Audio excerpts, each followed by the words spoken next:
Hello, നമ്മുടെ ഫാമിലെ നാടൻ ചാമ്പ നിറയെ പൂത്ത് കായ്ച്ച് പഴുത്ത് നല്ല ഭംഗിയിൽ ഇങ്ങനെ കിടക്കുന്നുണ്ടോ? പണ്ടത്തെ മിക്ക വീടുകളിലും ഒരു ചാമ്പ മരമെങ്കിലും ഉണ്ടാവാറുണ്ട്.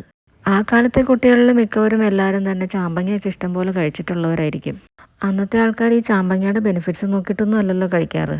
ഇന്നിപ്പോൾ എത്ര ചാമ്പങ്ങയുടെ വെറൈറ്റീസാണ്. ആപ്പിളും ഓറഞ്ചും മാങ്ങയും ഈവൻ ചക്ക വരെ ഇപ്പം നമ്മൾ മേടിച്ചിട്ട് കഴിക്കുന്ന കാലമായി.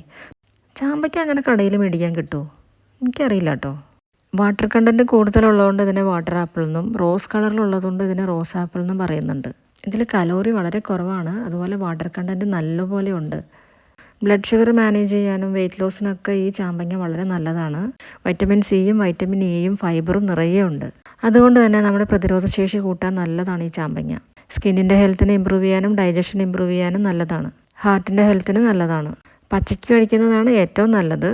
സാലഡായിട്ടും ജെല്ലിയായിട്ടും അതല്ല അച്ചാറിട്ടും വരെ ആൾക്കാർ യൂസ് ചെയ്യാറുണ്ട്. ഈ നാടൻ ചാമ്പയ്ക്ക് ലേശം പുളിയുണ്ട്. അച്ചാറിടാൻ ബെസ്റ്റാണ്. കുറച്ച് ബെനിഫിറ്റ്സ് കൂടി പറയട്ടെ. നല്ല ഹെൽത്തി ഹെയർ ഉണ്ടാക്കാൻ ഇത് ഹെൽപ്പ് ചെയ്യും. ബോൺസിനെ സ്ട്രെങ്തൻ ചെയ്യാനും ഹെൽപ്പ് ചെയ്യും.